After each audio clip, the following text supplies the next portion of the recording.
जय हिंद, जय भारत, नमस्कार। मैं कमांडर चक्रपाणी या चैक्स आपका स्वागत करता हूं डिकोडिंग 24x7 में इस हफ्ते के नए एपिसोड के साथ। और हमेशा की तरह मेरे साथ हैं मेजर जनरल अभय कार्की। अभय, आपका बहुत बहुत स्वागत है। Thank you, Chax. Always a pleasure. तो हम लोग आज बात करेंगे हमेशा की तरह चार बड़ी सनसनीखेज खबरों के साथ हम आपके साथ शामिल होंगे। क्या है ये खबरें? सबसे पहले तो है हमारे सामने पाकिस्तान में 27वां अमेंडमेंट पास हो गया है और इसके क्या इम्प्लीकेशंस हैं, इसके ऊपर हम चर्चा करते हैं। उसके बाद हम चर्चा करेंगे जो सडनली, देखिए आप जहां देखो कहां से न्यूक्लियर टेस्टिंग की बात हो रही है, न्यूक्लियर प्रोपेल्ड मिसाइल की बात हो रही है, इसका क्या मतलब है, इसको हम जरा डिकोड करेंगे। फिर हम बात करेंगे ट्रंप के ऊपर। देखिए, हम बिना ट्रंप के ऊपर जाए हुए हमारा हफ्ता पूरा हो नहीं सकता, लेकिन इस बार ट्रंप तीसरी बादान पे आ गए हैं, तो ट्रंप के ऊपर बात करेंगे कि उनका जो फोकस है सडनली हिल गया है। अब वो सेंट्रल एशियन रिपब्लिक्स के पास जा रहे हैं और वेनेजुएला, नाइजीरिया पहुंच रहे हैं। और फिर हम बात करेंगे एक सनसनीखेज जो चीज हुई थी पिछले कुछ घंटों में, वो है दिल्ली में पूरे के पूरे दिन के लिए, ऑलमोस्ट पूरे दिन के लिए फ्लाइट्स रुक गई थी। थाईलैंड से 270 लोग हिंदुस्तान वापस लेके आया है। क्या है ये मामला? और फिर हमने जो अपने डिफेंस एक्सपोर्ट्स को इतना ज्यादा बढ़ा दिया है, आगे हम कहां जाएंगे, इसका क्या नतीजा होगा हमारे ऊपर, क्या सुविधाएं हमें मिलेंगी, आत्मनिर्भर भारत कहां तक जाएगा, इसके ऊपर हम बात करेंगे। चलिए जनरल कार्की, शुरू करते हैं पाकिस्तान के साथ। देखिए, पाकिस्तान में फील्ड मार्शल मुनीर अपनी करतूतों पे है। उन्होंने बहुत कोशिश की है कि हम परमानेंटली जब तक जिंदा रहेंगे तब तक हमें फील्ड मार्शल ही बना दिया जाए, तो फील्ड मार्शल बन गए, चाहे वो सिंदूर हारे हों। उसके बावजूद अब देखिए 27वां अमेंडमेंट आ गया है, 27वां अमेंडमेंट पास भी हो गया है। और यहां पे तीन अहम चीजों के ऊपर बात हुई है। सबसे अहम चीज है, एक कमांडर डिफेंस फोर्सेस की एक नई पदवी शुरू की है जो फील्ड मार्शल मुनीर को मिल जाएगी। ये एक तरह से मान लीजिए जैसे हिंदुस्तान में सीडीएस है, वैसे ये सीडीएफ वहां पे बना लिया है। लेकिन इसके साथ साथ सीडीएफ को मिलेगा कि वो अब बाकी जो सेना के प्रमुख हैं, सेना में जनरल हैं, उनको वो नियुक्त कर सके। इनको कोई निकाल नहीं सकता। ठीक है, ये लाइफ लॉन्ग एम्बिशन जो है ये उसकी पूरी हो जाती है। दूसरा है जुडिशियल चेंजेस। ऐसे महत्वपूर्ण जुडिशियल चेंजेस हुए हैं जिसमें उन्होंने एक नया कॉन्स्टिट्यूशनल कोर्ट बनाया है जो सुप्रीम कोर्ट से भी आगे है, सुप्रीम कोर्ट से भी ऊपर है। इस कोर्ट में जो नियुक्ति होगी, इसमें जजेस जो होंगे, इनको नियुक्त करेंगे प्राइम मिनिस्टर। मतलब जो भी आर्मी चीफ होगा या सीडीएफ होगा, और इसको पावर्स होंगी कि जजेस का वो तबादला कर सके, नियुक्ति चेंज कर सके जब उसका मन करे, बिना जजेस से अनुमति या बिना रीजनल हाई कोर्ट से अनुमति लिए। और तीसरी बड़ी चीज हुई है फेडरल रिलेशंस में। जैसे हिंदुस्तान में होता है कि सरकार टैक्स कलेक्ट करती है, इसका कुछ हिस्सा स्टेट्स को देती है और कुछ हिस्सा सेंटर के पास रहता है। पाकिस्तान में यह रेशो हुआ था 17th अमेंडमेंट के साथ, जबकि उसने कहा था कि 52% हम स्टेट्स को देंगे और बाकी हम अपने पास रखेंगे। अब ये जो इन्होंने ऐड किया है, इसको पूरा 17वीं अमेंडमेंट को बदल के 42% ही सिर्फ वो स्टेट्स को देंगे। मतलब स्टेट्स को आपने और अपने ऊपर निर्भर कर लिया है और पैसे कम दिए हैं। मतलब यह है कि पाकिस्तानी सेना को अब पैसे ज्यादा मिलेंगे। जनरल कार्की, क्या कैसे आप देखते हैं ये सारी की सारी नई चीजें जो हुई हैं, और ये हुई है बस कल? आज की ताजा खबर आपके हाथ। जी, ये पूरा वाकया हुआ है 27th अमेंडमेंट, जिसमें कि आर्टिकल 243 ऑफ द कॉन्स्टिट्यूशन को इन्होंने अमेंड किया है। इसमें आपने ठीक बोला, ये चार चीजों को उन्होंने करा है, पॉलिसी चेंजेस में हैं, और ये चार बहुत अहम उन्होंने आर्मी को अपने कंट्रोल में लिया है, इसको सीडीएस बना के मुनीर अभी अपॉइंटमेंट्स वगैरह जो है वो अपने हाथ में ले लेंगे। जुडिशरी प्राइम मिनिस्टर को दे दी है कि वो करेंगे, और अभी तक था कि कोई भी जज की अगर कहीं पोस्टिंग करनी है या उसको कहीं मूव करना है तो उस जज की कंसेंट होनी चाहिए थी। अब अगर किसी में आपको लगता है कि ये जज मेरे फेवर में रूलिंग नहीं देगा, आप पहले उसका ट्रांसफर करा के अपना जज जो है आप उधर पे बैठा सकते हैं। मतलब जुडिशरी की इंडिपेंडेंस को बिल्कुल ही उन्होंने खत्म कर दिया है, और इसमें पीटीआई को सबसे बड़ा झटका लगेगा। और ये जो पूरी कवायद भी है, इसमें आधा काम तो पॉलिटिकल रीजन है अपनी पीटीआई को पैक फुट पे लेना। फेडरलिज्म पे आप बिल्कुल ले लीजिए, अगर जो खैबर पख्तूनख्वा में चीफ मिनिस्टर है वो इनकी सुनते नहीं है और इनको दहाड़ दहाड़ के चुनौती देते हैं, पीट वो इमरान खान की बात मान के वो करते हैं, तो इसलिए उन्होंने उनकी फंडिंग भी कम कर दी है, उनकी पावर्स भी कम कर दी हैं। तो ऐसा करके इन्होंने पूरा का पूरा सेंट्रलाइज कर दिया है। एक डूबते हुए जहाज में बोलो या एक डूबते हुए शिप में जो कप्तान है उससे जब चल नहीं रहा था तो उसने बाकी सबको हटा के बोला सब कुछ मैं ही करूंगा। फेडरलिज्म इसलिए होता है कि हर प्रांत की, हर जगह की अपनी अपनी यूनिक रिक्वायरमेंट्स हैं, हेल्थ, एजुकेशन, इन चीजों पे बहुत बड़ी मार्क इन्होंने डाली है। वो अपना नैरेटिव वहां पे लगाएंगे, एजुकेशन सिस्टम को चेंज करेंगे, जिसको मर्जी आए जो उनकी बात मानता है उसको फंड देंगे, बाकी के फंड वो रोक लेंगे। तो इसमें आपने जो देश की फेडरल स्ट्रक्चर है उसको आपने करे, और एक इलेक्शन कमीशन पे भी इन्होंने हाथ मारा है, वो भी अपने हाथ में उन्होंने ले लिया है। तो ये सब देखते हुए बड़ा क्लियर है कि मुनीर का अपॉइंटेड प्राइम मिनिस्टर शहबाज शरीफ है, उनके थ्रू मुनीर ने ये अमेंडमेंट करवाया था। मेजॉरिटी इनकी थी, तो इनको कोई पास करने में कोई दिक्कत थी नहीं, चाहे अपोजिशन ने काफी हल्ला किया, लेकिन इन्होंने बुलडोजर की तरह इसको भी थ्रू कर दिया है। इसमें सबसे बड़े बेनिफिशियरी है मुनीर और थ्रू नवाज शरीफ, क्योंकि अगर पॉलिटिकल चीज करनी है नवाज शरीफ उसका पॉइंट ही उसको बोलेगा ये कर दे, और बाकी जो सीडीएफ की पोस्ट है उसने अपना कर ही लिया है। और जो उनको परचेजेस करनी है या फिर जो आर्मी को जो चाहिए वो अनअकाउंटेबल जो उनका बजट डिस्क्रिप्शन है, बल्कि आईएमएफ ने भी अभी उन पे एक ऑडिट डाला है कि आपने 11 बिलियन जो थे डॉलर वो कहीं गायब कर दिए जो आपको दिए गए थे आईएमएफ के द्वारा, तो और वो गए थे आर्मी के पास। तो अनअकाउंटेबल पावर और विदाउट रिस्पॉन्सिबिलिटी, ये जो है आसिम मुनीर ने अपने लिए इंश्योर कर लिया है, और ये ना तो पाकिस्तान के लिए अच्छा है ना ये हमारे लिए अच्छा है। देखिए जनरल कार्की, ये भले ही है ना, मुल्ला मुनीर ने अपने कब्जे में बहुत सी चीजें कर ली हैं, लेकिन एक तरह से देखिए उसने अपने ही गले में फांसी का फंदा डाल रखा है। उसके सामने समस्याएं देखिए कितनी बड़ी हैं और कितनी जटिल हैं। सबसे बड़ी समस्या जो है, अगर आप अंदरूनी समस्या देखते हैं, वो है बलूचिस्तान, वो है खैबर पख्तूनख्वा, वो है पीओजे, वो है पंजाब, वो है सिंध, मतलब सारे के सारे प्रांत। और इनको चाहिए है पॉलिटिकल सोल्यूशन, इसलिए नहीं कि उसको चाहिए है मिलिट्री सोल्यूशन। और ये मिलिट्री सोल्यूशन इनके ऊपर थोपने की कोशिश कर रहे हैं, और पॉलिटिशियन को उन्होंने घटा नीचे कर दिया। अभी तक ऐसा था कि अगर गड़बड़ हो गई तो अपने पॉलिटिशियन को, प्राइम मिनिस्टर को तो स्वाहा कर दिया और बोला भाई उसकी गलती थी, अब हम नया प्राइम मिनिस्टर लेंगे या हम टेक ओवर कर लें। बाहर उसके देखिए क्या हालत है। अफगानिस्तान के साथ 3 पीस टॉक हो चुकी, कुछ नहीं निकला, लड़ाई वैसी की वैसी जा रही है। हिंदुस्तान के खिलाफ तो है ही, चाहे वो सर क्रीक का मामला हो, चाहे वो ऑपरेशन अब हमने त्रिशूल कर रखा है, एक्सरसाइज कर रहे हैं। उसने कमिट कर दिया है 50,000 से ज्यादा सैनिक, 25,000 सऊदी अरब को, 25,000 गाजा में। उसके पास सैनिक हैं कहां कि ये यहां सब भी कर ले और देश के अंदर भी देख ले।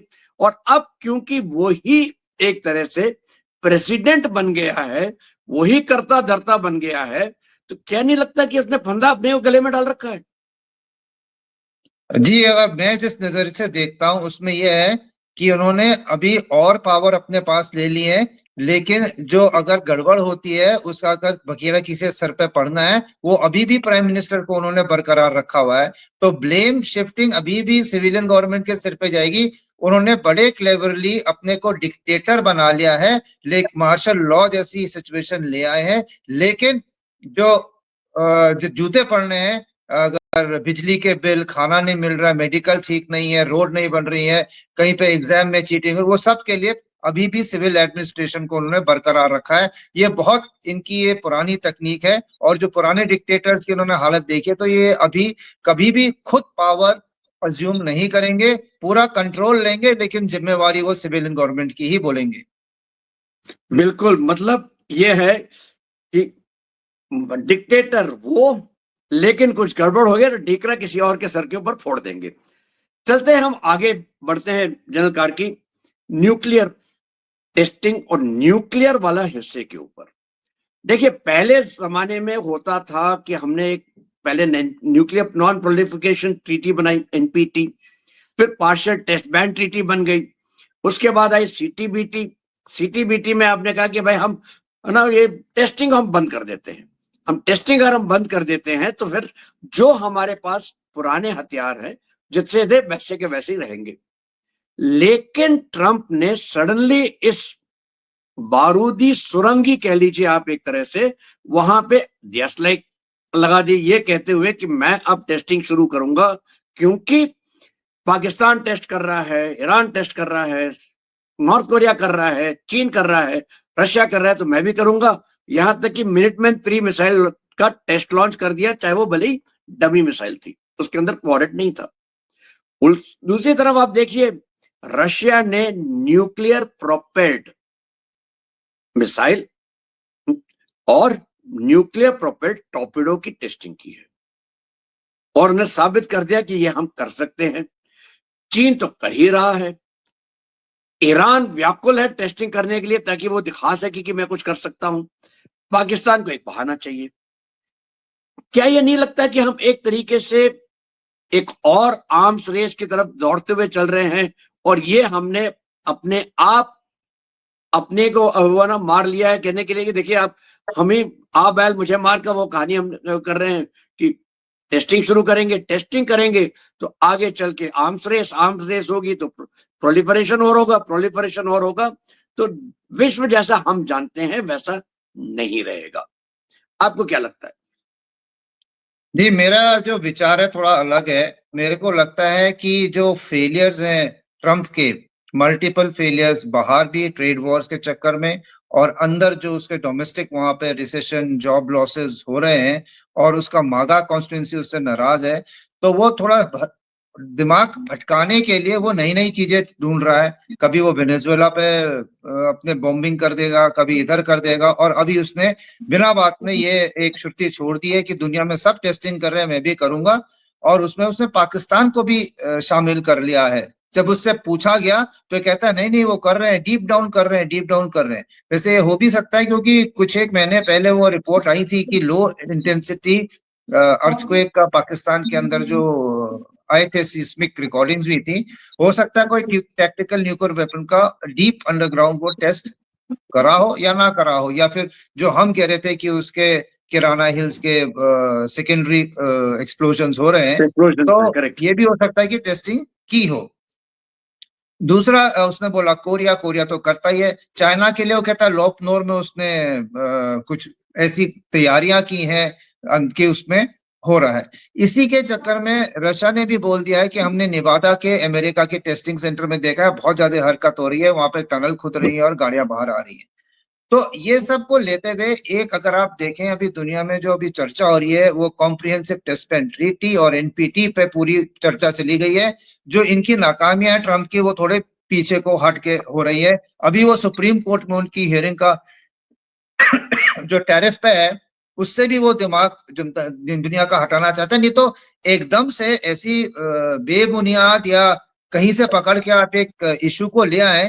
ये इसीलिए होता है कि जो जनता है, नेशनल, इंटरनेशनल और डोमेस्टिक, उन सब का दिमाग जो है वो एक तरफ को भटका दो। तो मेरे को तो लगता है यही है, क्योंकि मिसाइल टेस्ट करना कॉम्प्रिहेंसिव टेस्ट बैन ट्रीटी के लिए नहीं है। टेस्ट बैन ट्रीटी थी कि आज की तारीख के आगे हम सिर्फ न्यूक्लियर वेपन वॉरहेड को जो एक्सप्लोजन है वो नहीं करेंगे, एक्सप्लोजन्स पे ऑफ वॉर है, मिसाइल फायरिंग पे कोई नहीं था। तो ये ना कि वो एनपीटी में आता है क्योंकि किसी दूसरे देश को नहीं दे रहा हो, ना ही वो सीटीबीटी में आता है।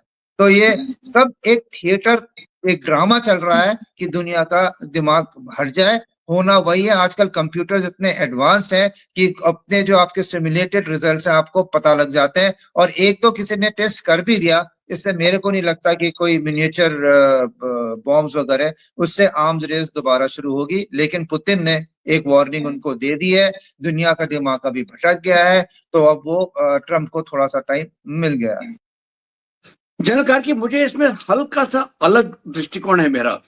देखिए, आपने अगर बुरवेस्टनिक जो है उनकी न्यूक्लियर पावर्ड क्रूज मिसाइल है, आपके लिए पोसाइडन जो उनका न्यूक्लियर पावर्ड टॉर्पेडो है, बेसिकली न्यूक्लियर पावर का मतलब क्या है? आपने एक छोटा सा न्यूक्लियर रिएक्टर रखा है, न्यूक्लियर रिएक्टर चलेगा तो फ्यूल होगा। अगर उसकी रेंज जो है वो तो अनलिमिटेड है, क्योंकि न्यूक्लियर फ्यूल तो आपके पास है। एक तरह से ये एक मिनिएचर न्यूक्लियर वेपन तो है ही। और अगर आपने एक न्यूक्लियर वेपन को एक डिलीवरी सिस्टम के नाम पे टेस्ट कर लिया, तो इफेक्टिवली आपने एक न्यूक्लियर वेपन टेस्ट कर लिया है। दूसरी बात, आज की तारीख में तकरीबन 5,500 न्यूक्लियर वॉरेट, चाहे वो अमेरिका के पास है या वो रशिया के पास है। मोटा मोटी 600 वॉरेट्स हैं चीन के पास, लेकिन इसका जो नंबर है लगातार बढ़ रहा है। पिछले साल 500 थे, आज इस साल 600 हो गए। अंदाजा लगाया जा रहा है अगले 5 साल के अंदर अंदर उसके बाद 1000 हो जाएंगे।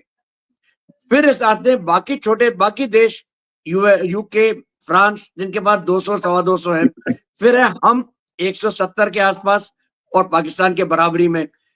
ये सारे के सारे जो वॉरेट्स हैं ये मेगा टन और किलो टन में आते हैं।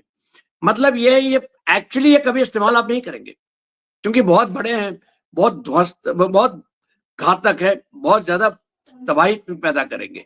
लेकिन एक जमाना अब आ रहा है जब आपने सारी चीजें मिनिएचराइज कर ली हैं, तो आप एक छोटा सा मिनिएचराइज्ड वेपन आपको चाहिए है जो लोकल तबाही मचा दे, लेकिन बहुत ज्यादा ना करे, ताकि वो न्यूक्लियर थ्रेशोल्ड ना क्रॉस करे। आप एक तरह से आप देखिए, जो बड़े बड़े मिसाइल्स हैं ओरोस्निक वगैरह, न्यूक्लियर केपेबल हैं लेकिन न्यूक्लियर नहीं है। तो ये आप देख, जिस तरह से हम चल रहे हैं, आगे चल के अगर मिनिएचराइज्ड वेपन्स आप कर रहे हैं, कहीं ना कहीं टेस्टिंग की जरूरत पड़ेगी। क्योंकि चाहे जितना भी आप लैब टेस्टिंग कर ले, एक्चुअल वेपन जब है रियल लाइफ कंडीशन में परफॉर्म करेगा कि नहीं, उसके लिए शायद टेस्टिंग की जरूरत पड़ेगी। और जिस दिन टेस्टिंग शुरू होगी, उस दिन से ये सारा का सारी प्रक्रिया जो है वो तूल पकड़ेगी। क्या लगता है आपको? जी, इसमें भी आपका भी पॉइंट है कि मिनिएचराइजेशन और सिमुलेटर में मिनिएचर इक्विपमेंट को या वॉरहेड को डेटोनेट करना और एक्चुअल डेटोनेशन में फर्क हो सकता है। लेकिन आजकल की जो कंप्यूटिंग ताकत है उससे काफी कुछ तो हो जाता है। लेकिन हाँ, अगर कोई इस मिनिएचर वॉरहेड को टेस्ट करना चाहता है तो वो सीटीबीटी का अगेंस्ट होगा। जहां तक कि आपने बात करी थी ये क्रूज मिसाइल की और टॉर्पीडो की, जो कि न्यूक्लियर पावर्ड है, तो न्यूक्लियर पावर तो हमारी सबमरीन्स भी काफी घूम रही हैं। तो प्रोपल्शन के लिए एज अ फ्यूल जो न्यूक्लियर वेपन सिस्टम है, वो सीटीबीटी को, मैं ये कह रहा था कि टेक्निकली बोले तो उसको नहीं वो क्रॉस कर रहा है। तो ये टॉर्पेडो और क्रूज मिसाइल दोनों जो है वो सीटीबीटी के अंदर ही आती है। लेकिन डिलीवरी सिस्टम एक चेंज हो गया है, जो कि एनपीटी और सीटीबीटी के जो थी वो सिर्फ मिसाइल्स के लिए थी और क्रूज मिसाइल्स के लिए थी ऑफ नॉन वेराइटी। ये एक नया पैराडाइम आ गया। इसके लिए शायद सब देशों ने बैठ के अब इस वाले खतरे को देखे कि इसकी क्या लिमिट हमने रखनी है या नो टेस्टिंग रखनी है, वो एक वर्कआउट करना है। ना कि एक और आप वो अगर वो क्रूज मिसाइल या टॉर्पेडो बना रहा है और आप न्यूक्लियर टेस्टिंग कर रहे हैं, फोड़ रहे हैं, वो उसका जवाब नहीं है। आपने भी उसी डोमेन में आके अपनी टेक्नोलॉजी प्रूव करनी है, तब वो माना जाएगा। तो मेरे को तो ये लग रहा है कि गलती से ये न्यूक्लियर रेस शुरू कर सकता है। लेकिन अभी जो न्यूक्लियर स्टॉक पाइल सबके पास है, अहमियत क्या है न्यूक्लियर अगर वॉर हो जाती है, उसमें यह है सेकेंड स्ट्राइक और थर्ड स्ट्राइक कैपेबिलिटी। यानी सबसे पहले दुश्मन आपके न्यूक्लियर जो साइट्स है उसको खत्म करेगा, ये सोच के कि आप उस पर वापस अटैक ना कर पाए न्यूक्लियर। और उसके लिए हम अपनी सबमरीन्स में या फिर वो क्रूज मिसाइल में या टॉर्पेडो में लेके अनंत समय तक हम अपने को घुमा सकते हैं, जो कि दुश्मन को पता नहीं लगेगा, और हमारी सेकंड क्या थर्ड स्ट्राइक भी चालू है। लेकिन ये एक बहुत भयावह सिनेरियो है, ये आना नहीं चाहिए। तो जहां तक सेकंड स्ट्राइक का है, अपनी सर्वाइवबिलिटी पे ज्यादा जोर आजकल देंगे, क्योंकि जो डिलीवरी है, आप चाहे 10 हथियार वॉरहेड 100 मेगाटन के या 50 मेगाटन के डाल दो, देश खत्म है। और दुनिया में जो उसकी वजह से जो पर्यावरण में जो धूल और रेडियो एक्टिविटी फैलेगी, उससे आधी दुनिया भी खत्म हो जाएगी। तो ये कदम सिर्फ पाकिस्तान के आसिम मुनीर ही बोल सकते हैं एज अ स्टेटेड पॉलिसी, कि अगर हम पे कुछ अटैक हुआ, हम आधी दुनिया की आबादी को ले जाएंगे। बाकी कोई भी देश इसको यूज नहीं करता। सेकेंड स्ट्राइक मेरे पास है, ये इसलिए होती है कि तुम फर्स्ट स्ट्राइक मत करो, डिटरेंस है। ये डिटरेंस को अगर कोई एक्चुअली बोलता है कि मैं एज अ फर्स्ट ट्राई करूंगा एज अ पॉलिसी, ये चिंताजनक बात है। पर जहां तक कि सीटीबीटी का तोड़ना और आर्म्स रेस होना, मेरे को लगता है ये थिएट्रिक्स है, ये ड्रामा हो रहा है। ये एक्चुअली पे किसी में इतना वो नहीं है कि वो करेगा। बिल्कुल ठीक। तो शायद हो सकता है आगे चल के यूएन और किसी के अम्ब्रेला के तहत एक नई ट्रीटी बने, जिसमें इस तरह की चीजें भी इंक्लूड हो जाए, खास करके स्पेस, आउटर स्पेस। हालांकि आउटर स्पेस है एनपीटी के एक हिस्से में, पार्शियल टेस्ट बैट ट्रीटी में स्पेस का नाम आ जाता था, लेकिन अगर हो जाता है तो वो बहुत बढ़िया बात होगी। लेकिन हम चलते हैं ट्रंप के ऊपर। ट्रंप देखिए, उन्होंने सेंट्रल एशिया के ऊपर बहुत फोकस किया है। क्यों? क्योंकि सेंट्रल एशिया ऐसी जगह है जहां पे 3 बड़े पावर्स मिलते हैं, रशिया, चाइना, ईरान। तीनों के ऊपर अगर निगाह रखनी है तो सेंट्रल एशिया अमेरिका के लिए बहुत महत्वपूर्ण हो जाता है जियोपॉलिटिकली। ये एक एरिया ऐसा था जिसमें रशिया, क्योंकि ये सारे के सारे सेंट्रल एशियन रिपब्लिक जो है वो पुराने सोवियत यूनियन के हिस्से थे, तो रशिया कहता है ये मेरा इलाका है, यहाँ पे आप हाथ ना डालें। चीन को उसने थोड़ा बहुत काम करने दिया है और चीन ने वहां पे थोड़ा बहुत से बहुत पे पहुंच गया है। ईरान का अपना है कुछ हिस्सा, क्योंकि देखिए कुछ यहाँ ये जो स्टेट्स हैं काफी हद तक इस्लामिक है और कुछ शिया स्टेट्स हैं, तो ईरान का है ही यहाँ पे बोलबाला। अब यूएस ने यहाँ पे डाल दी अपनी डोर और पहले अपॉइंट किया सेर्गेई गोर को कि आप हिंदुस्तान में एम्बेसडर बने, लेकिन ambassador at large for central Asia बने। अब 6 तारीख को वॉशिंगटन में सेंट्रल एशियन रिपब्लिक्स, 5 रिपब्लिक्स का, Kazakhstan, Tajikistan, Kyrgyzstan, Uzbekistan and Turkmenistan, ये 5 रिपब्लिक्स के प्रेसिडेंट जो हैं व्हाइट हाउस में बैठ के ट्रंप के साथ C5+1 के तहत साथ बैठते हैं। यहां पे कजाकिस्तान कहता है कि मैं इब्राहिम अकॉर्ड्स साइन करने को तैयार हूं, साइन करूंगा ताकि मैं इजराइल के साथ जो उसके रिश्ते पहले से ही चल रहे हैं उनको फॉर्मलाइज कर दूंगा। उधर से रशिया के आपने एरिया में सेंध मारी, चीन को आपने हड़काया, ईरान के ऊपर आप कब्जा करना दिखा रहे हैं। क्या लगता है आपको यहां हो क्या रहा है? देखिए, जो स्टेटेड ट्रंप ने जो बोला था, उसने तो ये बोला था कि पिछले प्रेसिडेंट्स और जो एडमिनिस्ट्रेशन थे, उन्होंने कभी इस इलाके की तरफ ध्यान नहीं दिया और ये इतने इम्पोर्टेंट है। यहाँ पे इस इलाके में जो रेयर अर्थ, क्रिटिकल मिनरल्स, ये 2 अबंडेंस में, यूरेनियम का तो उनके अथाह है, और ये आपके कजाकिस्तान में टाइटेनियम भी दुनिया का 90% जो है वो वहीं से आता है। तो अभी अगर आप देखें, जब से चाइना ने रेयर अर्थ रोके हैं अमेरिका में एक छटपटाहट सी है कि अपनी डिपेंडेंसी चाइना से हटाए। वो दुनिया भर में जो है जहां भी रेयर अर्थ का कोई नाम ले ले, वो वहां पे पहुंच जाता है। सबसे पहले मुनीर ने उसको समझा और बोला हमारे वहां आ जाओ, हमारे पास रेयर अर्थ ही रेयर अर्थ, अब कितने निकलेंगे वो देखना है। उसके बाद वो अभी म्यांमार के काचिन में, जहाँ पे से पूरा ज्यादातर रेयर अर्थ चाइना निकालता है और यूनान में ले जाता है। ये जो आपका ह्यूमैनिटेरियन कॉरिडोर और रोहिंग्या और ये वो चल रहा है वहां पे चिटगंग में, ये पूरा उधर ही की तरफ को एम है कि उस इलाके में थोड़ा सा कंट्रोल हो जाए। बिल्कुल। तो बाकी देशों में भी ये जो है, एक जैसे कहते हैं, कई लोग बोलते हैं critical rare earth are the new oil. जैसे पहले ऑयल की फाइन में सब लोग वहां पे भागे थे, अब रेयर अर्थ के लिए पूरी दुनिया को दिमाग में आया है कि फ्यूचर तो इसमें है, सारे हमारे कंप्यूटर्स, चिप्स, इलेक्ट्रॉनिक्स सब इसी से बनते हैं, लेकिन ये सब चाइना के हाथ में है। तो सबको जो है, इंडिया इंक्लूडेड, सब अपनी आत्मनिर्भरता और डाइवर्सिफाई कर रहे हैं सोर्स को। तो एक तो ये पॉइंट आ गया कि ट्रंप ने वहां पे रेयर अर्थ के चक्कर में उधर भागे। दूसरा, मेरे ख्याल से इनको लगता है जैसे ये बगराम मांग रहे थे इस इलाके में, उनको लगा कि उज्बेकिस्तान उससे स्ट्रेटेजिक पार्टनरशिप की बात कर रहा है, वहां पे अगर उनको एक फुटहोल्ड मिल जाता है तो जैसा आपने बोला, चाइना पे नजर, यूएसएसआर के सामने बैठ के, और ईरान को नॉर्थ से आप जो है वो मॉनिटर कर सकते हैं और इन्फ्लुएंस कर सकते हैं इस इलाके में। अभी तक उनके पास कुछ है नहीं। तो ये दो चीजें देखते हुए उन्होंने किया है। प्लस मेरे ख्याल से ये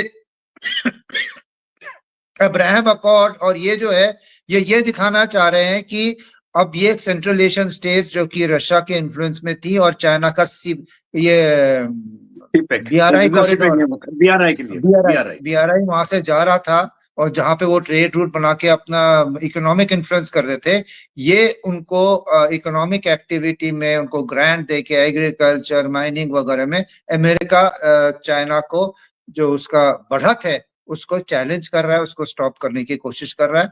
और अफगानिस्तान में अगर उसको बगराम ना मिला, या अगर कुछ उसको लग रहा है कि ये बहुत वोलेटाइल है, तो वो ज्यादा स्टेबल है कि बगल में सेंट्रल एशिया है जो उसको वही बेनिफिट देंगे जो कि उसको बगराम और अफगानिस्तान दे रहा है, एट अ लोअर रिस्क उसमें जियोपॉलिटिकल और मिलिट्री और सिक्योरिटी के हिसाब से। एक तो वाक्य आप फटाफट बोल दीजिए बिल्कुल तेजी से, वेनेजुएला और नाइजीरिया के ऊपर, क्योंकि ये मुझे लगता है कि ट्रंप अपने ही देशवासियों का ध्यान अपने फेलियर से भड़काने की कोशिश कर रहे हैं। आपको क्या लगता है, बिल्कुल संक्षिप्त में? दो चीजें, वेनेजुएला में वो बोलता है कि ड्रग के नाम पे वो कर रहा है। पहली, उस देश को उसने बिल्कुल निचोड़ कर रख दिया है सैंक्शंस में, एक ऑयल प्रोड्यूसिंग मेजर कंट्री को उसने भिखारी के स्टेटस में लगा दिया, लेकिन ना तो वो रिजीम चेंज कर पाया है, ना वो वहां पे कुछ अपना इन्फ्लुएंस बढ़ा पाया, बल्कि पहली बार एक देश ने जो अमेरिकन जोन ऑफ इन्फ्लुएंस में किसी ने अमेरिका को आंख उठाई है और उसके वॉरशिप्स पे अटैक भी किया है। तो ये एक्चुअली उसको उल्टा पासा पड़ गया है जो कि वो दिखाना चाहता। दूसरा, नाइजीरिया में उसने रिलीजन ले आया, क्रिश्चियनिटी वर्सेस इस्लाम। अपने मागा बेस, क्रिश्चियनिटी से मागा बेस खुश हो जाएगा।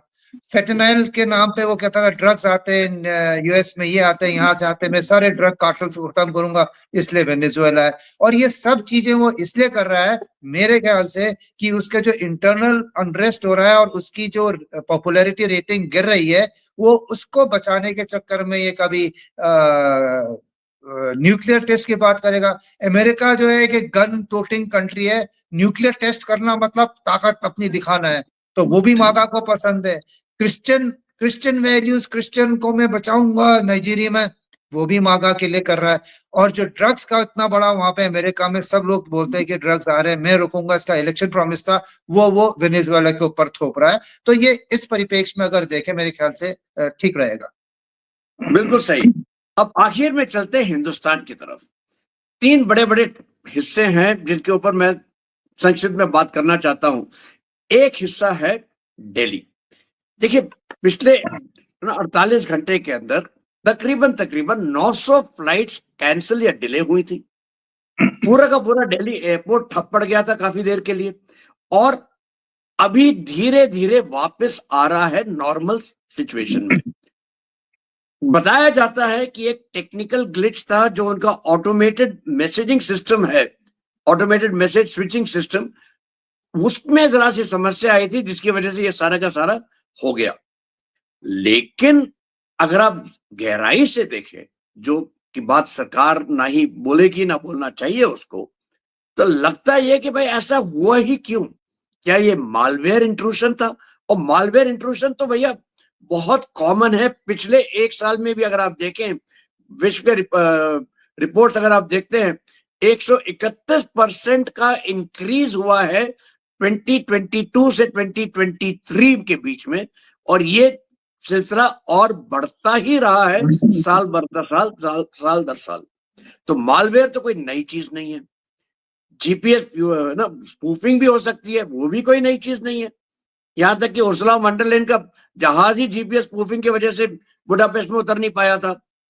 तो एक आप ये कहां देखते हैं, क्या ये एक तरह से ग्रे जोन वॉरफेयर हो रही है हिंदुस्तान के ऊपर? एक ये सवाल पाक रखिएगा। दूसरा आता है अफगानिस्तान के, सॉरी, थाईलैंड के ऊपर, जहां पे म्यांमार में कई सालों से चल रहा है एक तरह से स्कैम के अड्डे। उनमें से सबसे बड़ा अड्डा जो था वो था एक कंपाउंड जिसका जो थाईलैंड और म्यांमार के बॉर्डर में था। मोई नाम की नदी है, मोई नदी के बगल में के पार्क नाम का ये कंपाउंड था। यहाँ पे तकरीबन 1500 लोग काम करते थे जिनको बंदी बना के रखा था, और वो लोग पूरे विश्व में स्कैम करते थे, इंक्लूडिंग इंडिया में जो डिजिटल अरेस्ट का स्कैम है, रोमांस का स्कैम है वगैरह वगैरह, ये करते थे। यहाँ पे झुंटा ने रेड किया, कुछ लोग भाग लिए, और 200 करीब करीब 500 भारतीय थे जो थाईलैंड में गए, 270 हम वापस ले आए। इसका लार्जर इम्प्लीकेशन क्या है? क्या ये एक तरह से हम लोग ये हंता के साथ हिंदुस्तान ने कुछ किया था जिसकी वजह से ये हुआ है? और तीसरा है डिफेंस के ऊपर हमारा जो फोकस रहा है पिछले 10 साल में, खास करके 10 साल में, आत्मनिर्भरता, मेक इन इंडिया, इसका फोकस के आज जो है हम कह सकते हैं कि तकरीबन 24,000 करोड़ का एक्सपोर्ट करते हैं डिफेंस आइटम। अगले 5 साल के अंदर, 4 साल में एक्चुअली 2029 तक हम इसको बढ़ा के 50,000 करोड़, 50,000 करोड़ करना चाहते हैं। और इसमें आपने देखा आर्मेनिया Su-30 खरीदने की बात करता है, एटैक्स हम बेच चुके हैं। आप ये पूरा का पूरा प्रकरण कैसे देखते हैं हिंदुस्तान के परिप्रेक्ष्य में? तो ये 3 चीजें आपने बात की है। सबसे पहले था तो ये दिल्ली और लखनऊ वगैरह में जो ऑटोमेटिक मैसेज स्विचिंग सिस्टम का ब्रेकडाउन था, और इसके साथ ही इनकमिंग फ्लाइट्स बता रहे थे कि जीपीएस सिग्नल्स उनके गलत आ रहे थे, यानी कि स्पूफिंग हो रही थी। तो इसमें जो अभी ओपन सोर्स में आया है उसमें ये भी आया है कि उस समय, जिस समय ये पूरी कल जो हुई थी, परसों वाकया हुआ था, उस समय दिल्ली का इंस्ट्रूमेंट लैंडिंग सिस्टम भी डाउन था अपग्रेड के लिए। तो उस विंडो में ये कार्रवाई की है। तो पहली बात तो ये है कि जो ये स्पूफिंग है या जो जीपीएस डिसेबल कर देते हैं, फॉल्स सैटेलाइट सिग्नल्स जनरेट करके जीपीएस सैटेलाइट के सिग्नल्स की जगह वो अपने सिग्नल्स देते हैं एयरक्राफ्ट को, जिससे कि उसके अपनी लोकेशन, वही कहते हैं कि दिल्ली की जगह वो उसको जयपुर दिखा देगा। तो वो जीपीएस के सहारे जो उसका नेविगेशन और लैंडिंग और अप्रोच है वो खराब हो जाती है, उसमें एटीसी को फिर मैन्युअली टेक ओवर करना पड़ा। तो ये उसी समय हुआ है जिस समय instrument landing system Delhi airport का, जो कि एक स्टैंड बाय है, जिसमें कि आप जो ग्लाइड पाथ है एयरक्राफ्ट की लैंडिंग का, उसको आप गाइड करते हो, इतनी हाइट, इतनी ये लेंथ, राइट, पायलट उसको देख सकता है, रेडार उसको देते रहते हैं ये इंस्ट्रक्शन। वो उस समय डाउन था, जीपीएस किसी ने कर दिया। और तीसरा इसके साथ जो इंफॉर्मेशन सिस्टम है जो अपडेट करती है एयरलाइंस, आपको बड़े बड़े जो स्विच बोर्ड में दिखता है कि ये फ्लाइट आ गई है, अराइवल्स डिपार्चर्स खट खट खट होता है, वो भी कर दिया था। तो ये बहुत बड़ा कोइंसिडेंस है। स्पूफिंग नॉर्मली कॉन्फ्लिक्ट जोन में होती रहती है, बॉर्डर एरियाज में होती है। पिछली बार भी जब थाईलैंड की तरफ गए थे हमारे कुछ कार्गो प्लेन्स पिकअप करने के लिए, ऐसे ही जो थाईलैंड से इस बार लाए हैं, उन्होंने भी बोला था कि उस इलाके में हमने स्पूफिंग अपने नेविगेशन सिस्टम में एक्सपीरियंस की थी। तो वही अभी यहाँ पे हो रहा है, लेकिन ये तो आपकी राजधानी में हो रहा है। तो क्या ये किसी सैटेलाइट बेस्ड सिस्टम से हुआ है, क्या फिर ये लैंड बेस्ड सिस्टम से स्पूफिंग को किया गया है? स्पूफिंग तो हो सकता है कि अलग अलग जगह किसी ने इन्फिल्ट्रेट किए हो और वो नीचे से सिग्नल जनरेट कर रहा हो, जीपीएस के सिग्नल्स को करप्ट करके उनको फीड कर रहा हो। जैमिंग से ये अलग है। जैमिंग में तो इतनी नॉइज कर दो कि सिग्नल ही नहीं रिसीव होती। इसमें एक स्टेप आगे है कि आप ऐसे ही कर दो कि आप उसी की, लगता है कि जीपीएस दे रहा है लेकिन वो गलत दे सकता है और उससे क्रैश हो सकते हैं एयरक्राफ्ट। तो ये जो चीज था, अब किसने क्या, ये इन्वेस्टिगेशन का मामला है, लेकिन ये बहुत सोफिस्टिकेटेड और कंट्रोल्ड है, इंडिविजुअल का नहीं है। इसमें नॉन स्टेट एक्टर्स हो सकते हैं, लेकिन कोई ना कोई स्टेट इसके पीछे है जिसको कि ये मौका मिला था और उन्होंने ये या तो वार्निंग दी है या फिर हमने उसको डिकॉय करा है बता के कि हमारा ILS सिस्टम डाउन है, आपने अगर कुछ करना है तो करो। और जो उसने जो एल्गोरिथम्स है या जो भी उसने रेडिएशंस दिए हैं फॉर स्पूफिंग, उसको हमने रिकॉर्ड कर लिया कि फ्यूचर में इससे बड़ी जब लड़ाई के टाइम पे कहीं पे ये हो तो हमें पता लगे कि ये हथियार कौन है, सोर्स कौन है और ये फ्रीक्वेंसीज कौन सी है। तो ये तो बिल्कुल। हो गया आपका। इस पे अभी मेरे ख्याल से बहुत कुछ ओपन डोमेन में आएगा भी नहीं। जो होना होगा वो सरकार और जो एजेंसीज हैं वो अपनी कर लेंगी।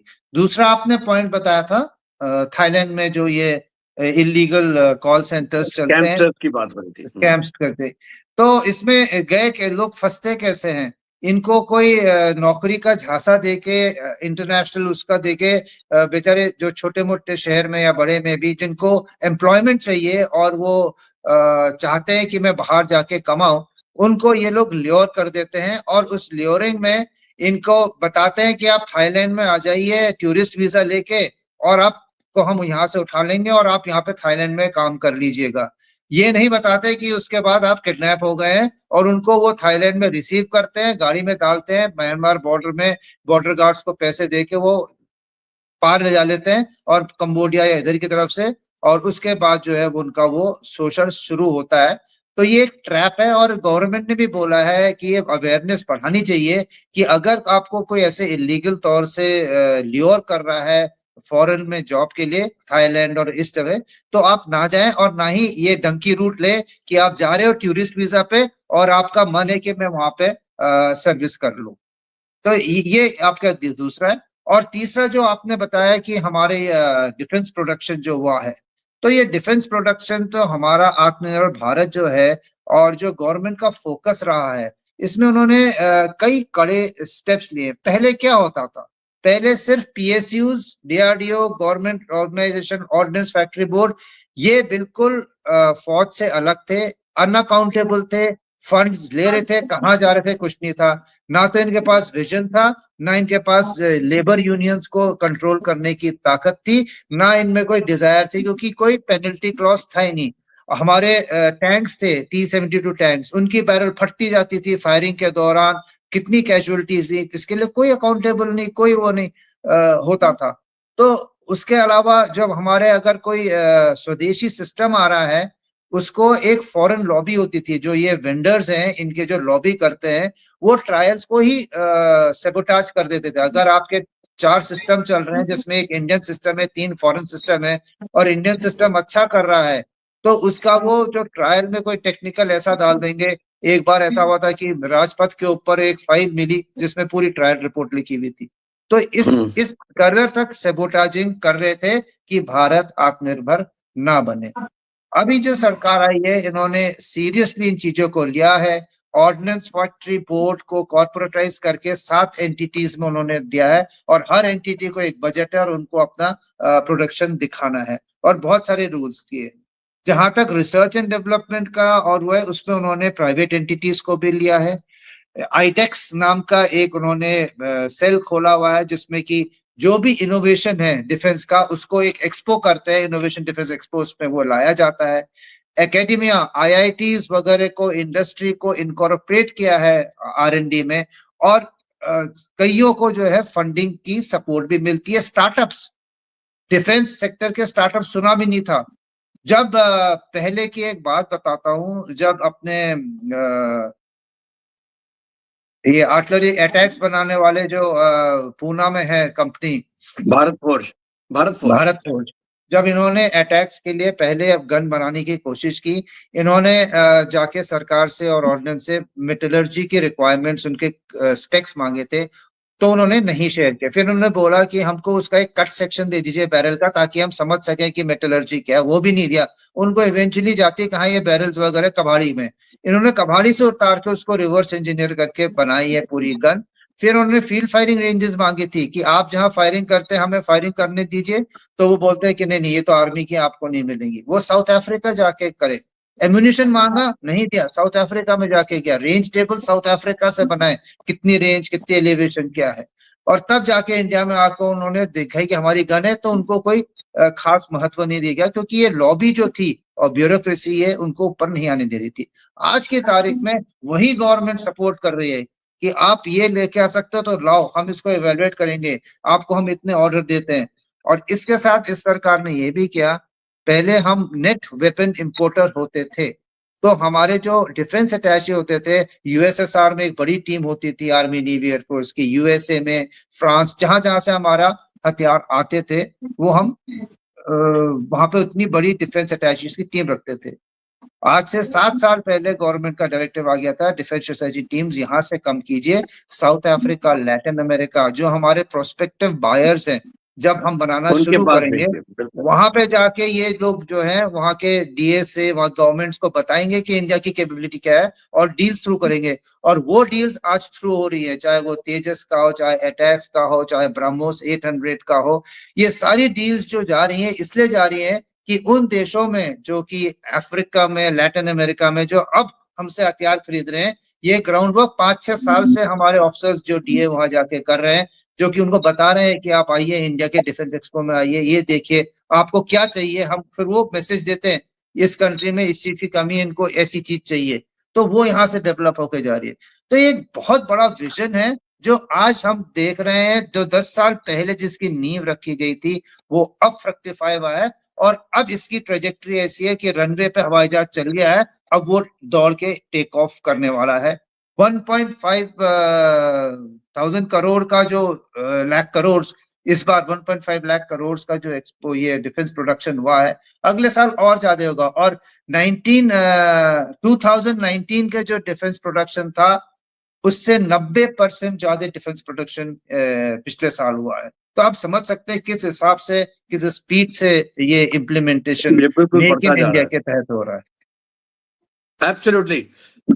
Thank you very much general Karki. देखिए, हम लोगों ने इस बार बात की है कई ऐसे सब्जेक्ट्स के ऊपर जो कई बार लोग मिस कर जाते हैं, चाहे वो पाकिस्तान हो, और इससे साफ जाहिर होता है जितना भी परिवर्तन पाकिस्तान में हो, पाकिस्तान वहीं का वहीं रहेगा।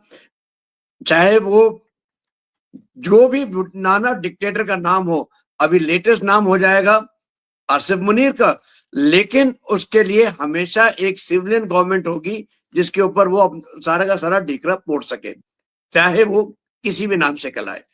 फिर हमने बात की थी इसके ऊपर सीटीबीटी, न्यूक्लियर प्रोलिफिकेशन ट्रीटी, जो न्यूक्लियर टेस्टिंग हो रही है, और इसका अंतिम परिणाम क्या होगा। और साफ जाहिर होता है कि देखिए, चाहे कुछ भी हो जाए, कोई भी इतना पागल नहीं है कि न्यूक्लियर टेस्टिंग स्टार्ट करेगा। एक तरह से वो सब मैसेजिंग चल रही है कि हम कर सकते हैं, हम कर सकते हैं, और अपने आप को कौन कितना बलवान, ये साबित करने की बात हो रही है। हमने बात की ट्रंप और उसके फोकस, चाहे वो सेंट्रल एशियन रिपब्लिक्स की तरफ हो, वहां पे तो साफ दिखाई देता है कि रेयर अर्थ के पीछे ट्रंप भागे जा रहे हैं। कहीं से भी मिल जाए, कुछ भी मिल जाए, उसको हम ले लें, और अपना मैस्कुलिनिटी, अपना प्रभुत्व दिखाना चाहते हैं, चाहे वो रिलीजन के नाम पे हो, चाहे वो फेंटेनिल के नाम पे हो, चाहे वो ये बताएं कि देखिए हम कितने अच्छे हैं कि हम किसी से भी भिड़ सकते हैं, लेकिन हम मागा को ऊपर रखेंगे, मेक अमेरिका ग्रेट अगेन पे फोकस करेंगे। हमने फिर फोकस किया भारत के ऊपर ही, और साफ दिखाई देता है कि हमको एक तरीके से हर तरीके के अटैक्स के साथ के लिए तैयार होना होगा, चाहे वो जीपीएस स्पूफिंग हो, चाहे वो मालवेयर हो, चाहे वो और नए तरीके होंगे, ये भी आएंगे, और स्टेट एक्टर्स होंगे डेफिनेटली पीछे, चाहे भले ही नॉन स्टेट एक्टर्स को वो आगे रखे। थाईलैंड में जो भारत ने किया, और वहां से 270 लोगों को ले आए इंडियन एयरफोर्स के जहाजों में, कुछ और आएंगे अगले कुछ दिनों के अंदर, या फिर वो आत्मनिर्भरता और उसका जो परिणाम हम देख रहे हैं, वो हमको साफ दिखाई दे रहा है कि भारत एक तरीके से एक हवाई जहाज की तरह है, रनवे के ऊपर चल उड़ना शुरू कर दिया है, और बस टेक ऑफ के लिए तैयार है। टेक ऑफ होगा, और अगले 5 साल में हम इसके और भी ज्यादा परिणाम देखेंगे। तो भाइयों बहनों, ये थी खबरें आज तक। इस हफ्ते तक इंतजार कीजिए, अगले हफ्ते तक। जय हिंद, जय भारत। जय हिंद।